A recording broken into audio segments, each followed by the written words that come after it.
So back on the podcast with Seth Wickersham. Seth, the book, It's Better to Be Feared, to me, one of the reasons why, and I talked about it a little bit earlier in the podcast, one of the reasons why I just really think it's a great book for this era is that, reporting in so many ways is going by the wayside. So many people who really make big money in media are people who have strong opinions, and they might be idiotic opinions, but people are paying for loudmouths who have opinions. And we aren't getting the kind, in my opinion, the kind of really gumshoe detective kind of reporting that maybe we have gotten in past generations. Maybe we are, maybe we aren't, but it just seems to me that people like you are scarce. And that's one of the reasons why I really wanted to have you on, not just to talk about the book and what's in the book, but just the process. When did you first get the idea that I want to do a book on the length and breadth of a 20-year dynasty in the NFL? Yeah, thank you so much. Well, the publisher actually had the idea and came to me. It was late 2019. And I had never really thought about doing a book on the Patriots. But when I thought about it, I realized that my entire professional career was spent writing about them. I graduated from college in 2000. And in 2001, one of my very first assignments at ESPN Magazine, the editor sent me up to Foxborough to write about the quarterback who was filling in admirably for Drew Bledsoe and, was having a good run. And I remember I met Tom Brady at the old stadium. You remember what that stadium was like. It was like a high school field. Yeah. And he was wearing a gray sweatsuit and he had a backpack, and the backpack was full of beer because he had lost a bet on the Michigan State game. And, we graduated from college the same year, and we sat down and we talked, and he said something that at the time I didn't realize the significance of. And he said, football has always come very easy to me. And at the time I was really green and young in my career, and I was just kind of like, who says that? And then you look back on that now and you're like, he clearly saw things in himself that nobody else saw. And it's moments like that you look back on it that kind of can become a type of lore in retrospect. And so I felt like that covering the Patriots over the years, I had a ton of stuff in my notebook that had just never seen the light of day.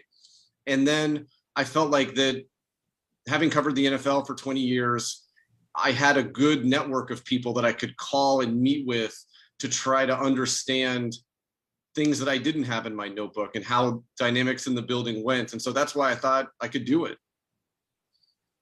Is there one piece of reporting, one factoid that maybe nobody would think is that big a deal, but you really worked hard to get, and that as a reporter you're proud of?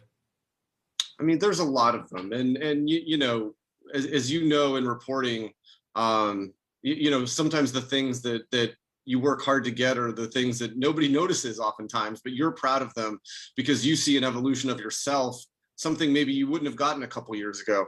I think that one moment in the book that I really, kind of come back to, because I think it's just interesting, is September 2007. The Patriots, the league announces that they're investigating the league for illegal videotaping practices.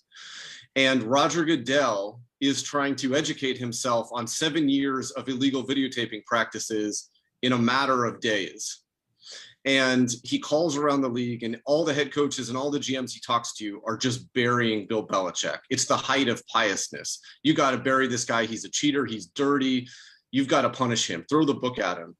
And Goodell calls Mike Shanahan, who at the time, was probably the second best coach in the NFL. And he was kind of a kindred spirit to Belichick. They had known each other since the 80s. And when Goodell calls Shanahan and he's like, what do you think about this videotaping? What do you think it means? Shanahan reacts by telling Roger Goodell that he's jealous that he didn't think of the videotaping practices himself, and that he would have broken the rules and done it in a New York minute because nobody had ever gotten in trouble for illegally videotaping signals. And so you didn't know what the punishment was. So why not push every boundary? And he said, Roger, you can't say that Bill's a bad guy. He just is smarter and does this better than everybody else. And I thought that that was revealing, not only because it showed the mindset of the very best in the NFL and how ruthless that can be, but it also showed the importance on a fundamental level of what they were trying to accomplish with that videotaping. Yeah, I mean, the videotaping thing is so interesting to me because, on a personal level, I'll never forget, I had a great relationship with Belichick until the videotaping happened. And I wrote some pretty stark things about it. And I have not talked to him since. And I'm going to ask you to read a little passage in the book in a moment. But Bill, I think one of the reasons why he has the kind of relationship that he has with people, both in the business, in the media, in life, is he sort of demands full loyalty. And if he doesn't get that, if he can, he's going to cut that person off. But I do think that one of the interesting parts of the way that the league always dealt with Bill, you paint that picture of Roger Goodell talking to Mike Shanahan and trying to learn about this. The fact is, it was illegal to do that. And I always thought that the Patriots sort of, on the side would just say, hey, listen, everybody is doing something like this. We're not the only ones who do this. It's kind of like if you're going 85 miles an hour on the interstate and you get caught and you tell the cop 10 people just passed me, they're going faster. It doesn't mean, though, that you didn't do it, And I always felt like that part of Belichick, especially coming from the family he came from, his dad being so long at the Naval Academy. And I just have always wondered deep down, what his dad, if his dad had any really, really strong thoughts or would have any really strong thoughts about it. What do you think his father would say about that today?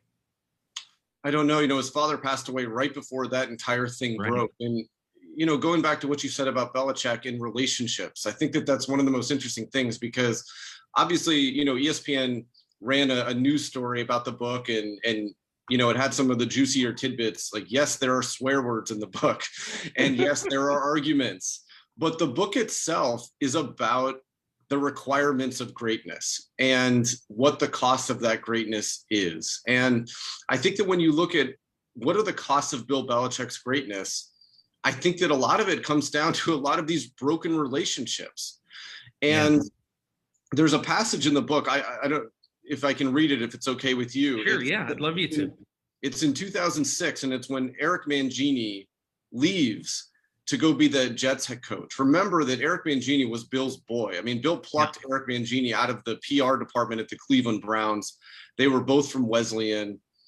They raised each other. Mangini once played this joke on Belichick where he set his computer up so that porn would scream from his computer when he opened an email. And Belichick opens the email. It starts screaming out that he's watching porn and making all these porn sounds. Belichick can't figure out how to turn off his computer. He's banging the computer. Eric Mangini and the coaches can hear this in the hallway, and they are doubled over laughing. Finally, Belichick gets under his desk and he rips the cords out, the plugs out because he can't figure out how to get this thing to stop. I mean, they were really close. And Mangini decides to take the Jets job, and it broke their relationship. And I say, if the moments after a tough loss to Shanahan and the Denver Broncos in the playoffs showed Belichick at his most elegant, the next few days revealed him as his most savage. Mangini accepted the Jets offer, and Belichick took it as a personal betrayal. He revoked Mangini's key card access and had his office boxed up, sifting through his files before returning them. Mangini was prepared. He had already copied his hard drive and offered jobs to many Patriot staffers and coaches, exactly what his mentor would have done. Belichick's behavior was so swift and ruthless that it left even those close to him at a loss and shook members of the coaching staff. If he could do that to Mangini, his boy, the guy on the staff who always had his back, he could do it to anyone. His friends wondered why Belichick could be alternatively so kind, writing handwritten notes, giving hundreds of thousands of dollars out of his pocket, and so indifferent about the closest relationships in his life. Was it his only child upbringing coming out? Did he need only himself? He doesn't hold grudges, a friend of Belichick's had once said. He holds death. With a grudge, there's a chance of reconciliation. With death, there is no chance.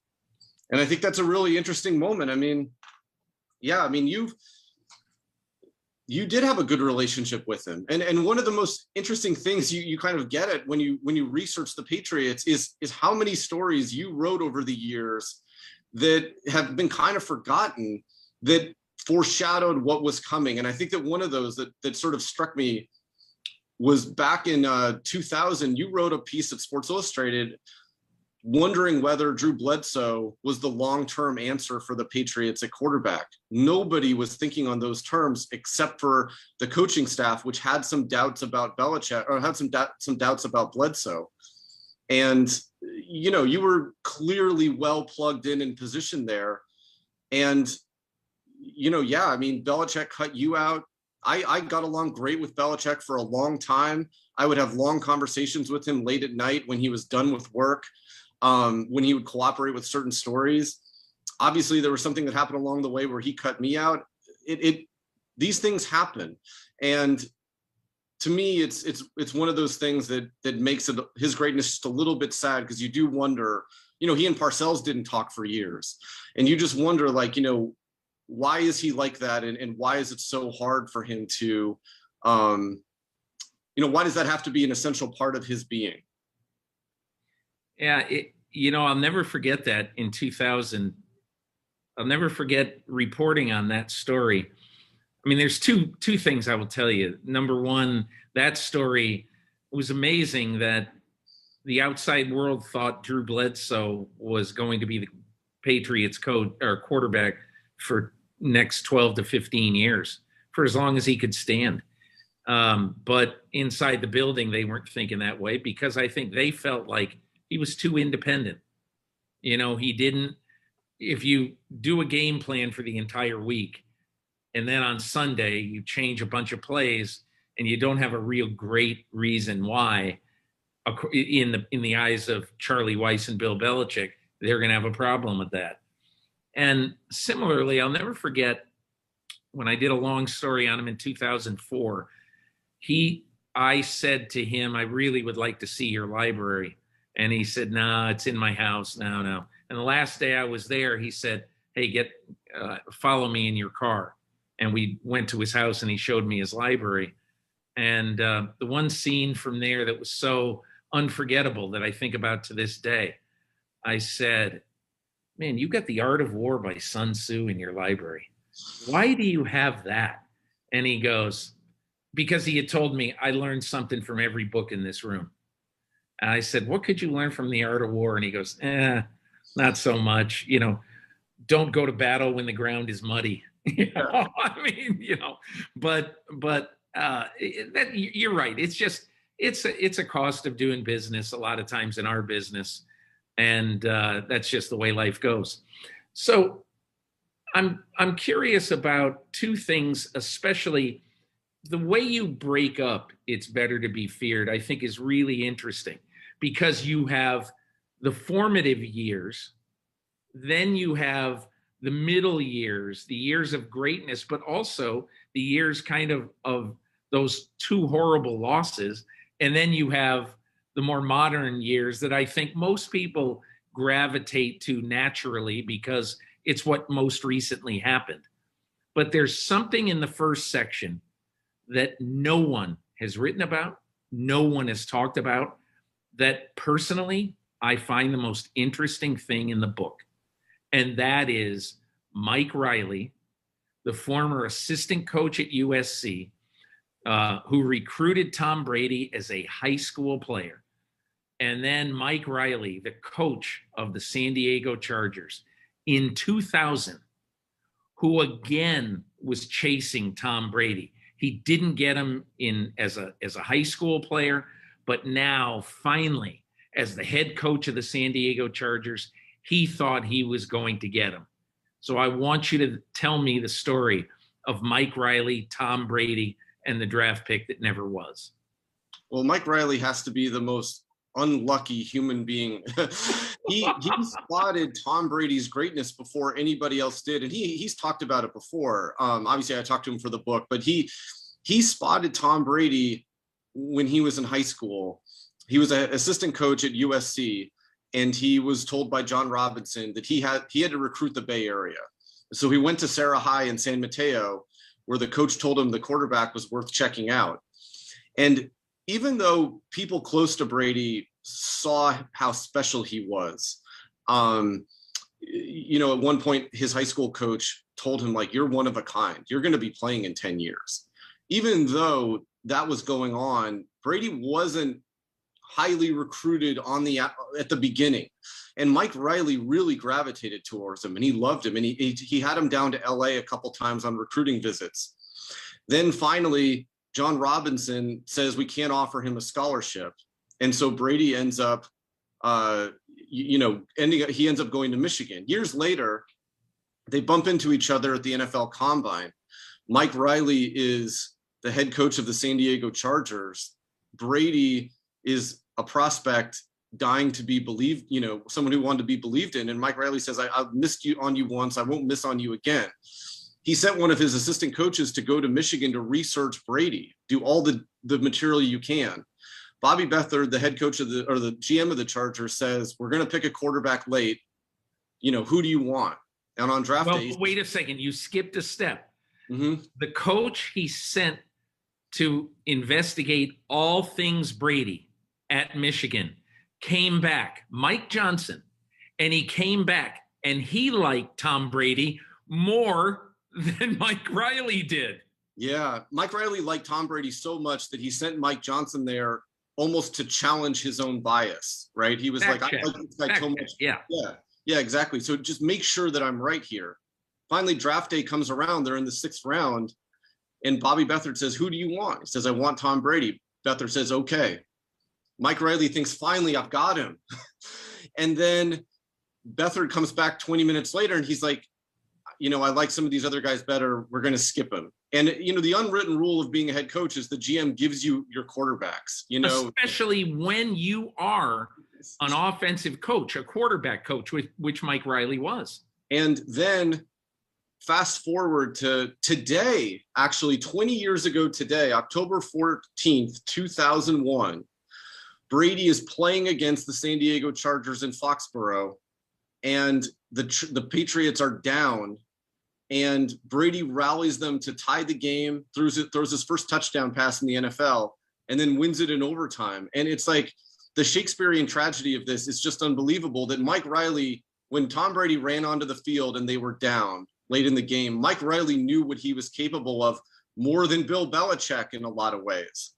And yet, of all the guys who have overlooked Tom Brady, and we've talked about them over the years, Mike Riley was really the one guy who saw his potential and was just never able to have the authority to actually capitalize on it and to coach him. It's an epic tragedy. And it's also just, you know, as a story and as a journalist, it's an unbelievable story to tell. Well, think about, I can't help but think about so many things in this. It's almost like Nick Saban going to the Miami Dolphins and the team doctor not passing Drew Brees on the physical. What would have happened if Brees gets passed and he becomes the Dolphins quarterback? Do the Patriots go on this incredible second Super Bowl run, or does Nick Saban and the Miami Dolphins derail the second wave of greatness in the Patriots? Does Nick Saban ever go to the University of Alabama? Yeah. Does he just stay there? So let's extrapolate Tom Brady in San Diego. And again, everybody would say, geez, well, maybe Mike Riley would have been a good head coach instead of getting whacked, you know, so early. There's one other thing. You know what would have happened if, you know, again, assuming that Brady could have been some semblance of Brady in San Diego, I'll tell you exactly what would have happened. They would have built a new stadium in San Diego. They would not be the Los Angeles Chargers today. It's the same thing with Peyton Manning and Indianapolis. Yeah. This was not a football crazed state until Peyton Manning made it so. And so I think that the way that changed history is stunning. And again, look, Tom Brady would have been, I think it was the 184th pick in the draft. And you never know. You just never know whether he would have worked out in San Diego the same way as it worked out in New England. So you can't absolutely say that it would have happened. In fact, Seth, Tom Brady, after his second Super Bowl, I said to him, "Did you ever wonder what would have happened if you got drafted by the Cardinals or the Raiders or the Raiders were good at the time. But I picked 2 or 3 teams that were bottom feeders at the time." And he goes, if I had to play early, like on one of those teams, said I wouldn't have been ready. I wouldn't have made it. And he said I probably would be on my second team by now if I was even on a team. And that I find so interesting, because I do think, even though Brady never had any doubt, he is realistic about how you get chewed up and spit out in the NFL. Yeah, and Belichick often talked about how, based on what they saw of Brady as a rookie, he should have been a 6th-round pick. That the coaches, I write about this in the book, but after the Patriots would practice, they would have what was called opportunity periods, where the guys who didn't get a lot of reps in practice could practice extra, and the coaches would hang around and watch them. And Brady would always do the opportunity periods. And Eric Mangini would coach the defense, and Brad Seeley would coach the offense, and they would bet on who would win. And Eric Mangini usually ended up winning because Brady was throwing so many balls into the dirt. Yeah. But the thing with Brady was that he couldn't walk off the field unless it was on a good note. He would refuse to leave unless he had hit that final pass or whatever it was, even if he was late to a meeting or whatever it was. And so you sort of saw his perfectionist tendencies in there, even at early stages. So I want to ask you about 2 other things. Our time is a little limited, but I want to ask you about 2 other things. And one is, and you said this, Bill Simmons said it, I thought it was a great, great point on his podcast with you a week or so ago. And he said that the takeaway that he has from the book, and I felt exactly the same way, Truth in Advertising here, you sent me the book a few months ago so that I could write a blurb for the back of it. So I knew what was in the book, and I felt exactly the same way that Bill Simmons said when he talked to you for his podcast. My big takeaway is it's amazing it lasted 20 years. Now that owner, coach, quarterback never will happen again. Now, I'm not saying that a quarterback won't be great for 20 years. It's very possible in this era of football because quarterbacks don't get hit anymore. But the fact to have the same owner, the same coach, the same quarterback for a 20-year period is unbelievable. And although in some ways a lot of people minimize the role of Kraft, and probably rightfully so, because in some quarters he has been he's been kind of over celebrated for his role in this. But I give Robert Kraft a lot of credit, knowing that he had a great thing going. Swallow your pride sometimes. Don't joust with Belichick. Just understand that sometimes with brilliant people, you got to swallow what you want to say and you just got to walk away. And so I wonder, as you examine this from 10,000 feet, you amazed something like this last 20 years in modern sports? Absolutely. And you're right about Robert Kraft. And you mentioned earlier, how I divide up the book. And in the middle part of the book is, in a lot of ways, it's kind of the stuff that I'm most proud of, because it was during their 9-year drought. That's the middle of the book. And they had plateaued at the highest elevation that you could possibly plateau, missing out on Super Bowls by a slimming inch of an Eli Manning pass here or there. And yet Belichick and Brady, rather than kind of going to war with each other over that, delve deep into themselves and reevaluated all of their belief systems and challenged every assumption that they had made that honestly may have worked better than almost anything in NFL history. I mean, they had already won 3 Super Bowls. And you see like some of the things that Tom Brady did, going to work with Tom House. He has completely retooled his throwing motion. He throws the football completely differently now than he did early in his career. And that really started during that drought when he was saying, you know, I missed Wes Welker in the Super Bowl down the seam by 2 inches. And I need to figure out a way to be 2 inches more accurate in the biggest moments of the biggest games.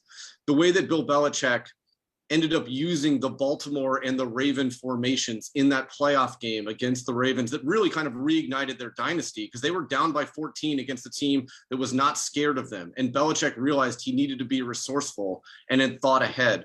I think that like that to me is really interesting because you talk about how rare it is that these guys stayed together for 20 years. Those traits are so rare that they would look, you know, dig within themselves and try to improve, even if they were during that entire time considered the best at what they did in the NFL. And so, you know, when we talk about what makes sustained greatness, I think that that's one of the really essential ingredients is that like these two guys looked at coming up just short in the Super Bowl as like a failure that almost took on an atmospheric type of quality to the point where they needed to look within themselves and figure out a way forward. And it was really during that time, to talk about your reporting again, there's a lot of people who wonder, like, who was the first person that Brady said, you know, I'm going to play until I'm in my 40s to? Like, he said it to me for a while. I thought I was the first person. I think Bill Simmons at one point had said he thought he was the first person. I think that it was you, actually, that was the first person during that time. And again, Brady was not winning championships during those years, that he said, you know, I'm going to play into my 40s. And so you just saw like how they were able to redefine their own expectations and also redefine anybody else's idea of the inevitable during that period. Two quick things to end. So one of the things that you focus on throughout the book is, and sometimes I'm sure you don't even know that you're focusing on it because it's just the way it is. Tom Brady is at his core an extremely optimistic person. And for those who might look at him and say, oh, he's ruthless, he's this, all this other stuff, he's selfish, whatever it is, Tom Brady is an optimistic dude. And I have sat with him on several occasions, you know, and no more than after the comeback against Atlanta, and sitting there for 2 hours just thinking about and talking about what lay ahead for him. And it's just, he obviously you're going to be happy after you win a Super Bowl. Everything was just optimistic. And I think sometimes in life and in sports, we don't realize how much a person's approach to what he does for a living influences whether he succeeds or fails. Talk to me about that. Absolutely. I mean, it's something that we spend all this time talking about the differences between Brady and Belichick, and there are a lot of them, but they share that quality. They come at it from different angles. Brady is almost kind of in the ether about it, and he's so earnest about it. And Belichick is an optimist in the sense that he can only believe that way after discovering all the ways that things can go wrong. But yeah, look at how it's played out on a global stage. Brady rallying the Patriots down from double-digit fourth quarter deficits twice in Super Bowls. All of Belichick's brilliant goal line stands, going back to 86 when he was with the Giants and they stopped the Broncos on the goal line in the Super Bowl and really changed that game. And I wanted to know how that came to be, because Brady was a whiner. He has used that word to me and to others. He would blame everybody except for himself. And there was a really pivotal moment in his life where he was at Michigan and he was buried on the depth chart and he doesn't see a way out. His dad's like, I don't think you're going to play here. And Brady's like, yeah, you know, you might be right. And he goes to Lloyd Carr and he says, I think I'm going to transfer to Cal. And that night he meets with Greg Harden, who is his counselor at Michigan. And, he's whining to him about how he's going to leave. He needs to get out of Michigan. He wants to play. And how does Greg Harden respond? By giving him a hug? No. By showing him tough love? No. He laughs at him. And he starts laughing in Tom Brady's face. And he says, you want to leave? Go ahead. You haven't done shit here anyway. No one is going to care if you leave. And if Tom Brady had left and gone to Cal, he probably would have had a good career and would probably be out of the NFL and successful in business right now. But those words kind of reignited his competitive juices and got him to look at the glass half full rather than half empty. And he, came back to Lloyd Carr the next morning and he said, I'm going to stay here and I'm going to prove to you that I'm the best quarterback on this team. There are so many parts of that story that are interesting and have lessons for people. But one of the parts that has a great lesson for people is that every time that Brady thought he had the job, something happened. And especially his last year, they brought in the Superman, Drew Henson. And Carr had this bizarre, this bizarre way of playing them where Brady plays at the beginning and then he platoons with Drew Henson. And even they're winning games, so he keeps doing it, even though Henson is clearly not playing well.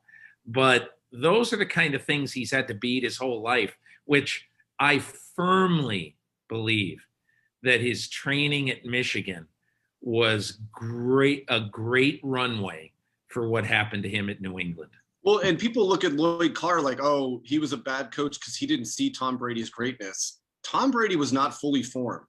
Right. And from knowing Tom Brady as you do, and I do from the conversations that I've had with him, over the years, he almost looks at football like a means of self-actualization.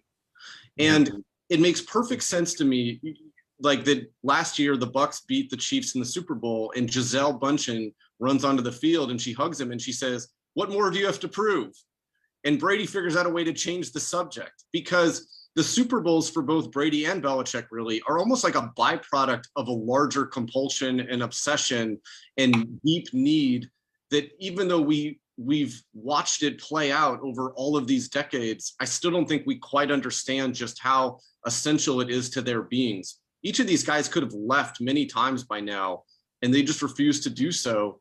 And I think it speaks to something very intense within them that no matter how many times we think about or we watch play out, we still don't quite understand just how essential it is to their beings that they do what they do on Sundays. How does it end for Bill Belichick?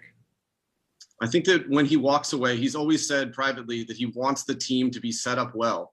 He does not want to hand a bad roster over to his successor. And so I think that when you look at Mac Jones, yes, they picked him to fill a need, but I also think they picked him because the hardest thing in the NFL is to develop a Super Bowl quarterback. He won the lottery with Tom Brady and developed the hell out of him. He developed a Super Bowl caliber replacement in Garoppolo before he moved him.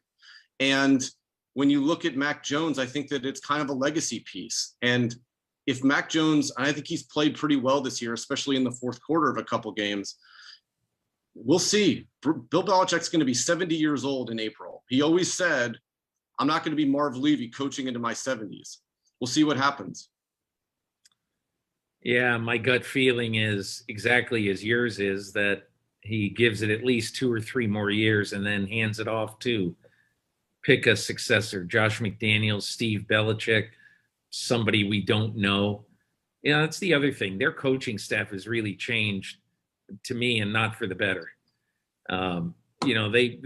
They're really a lesser coaching staff right now. So Belichick might need to shuffle up his coaching staff too over the next few years and try to bring in a few new disciples. We'll see.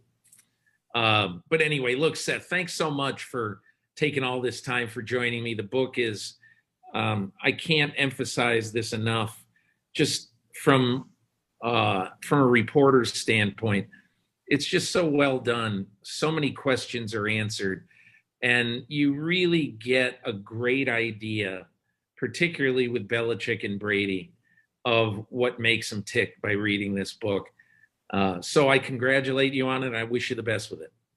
Thank you very much.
Hi, I'm Mike Tirico, and thanks for watching.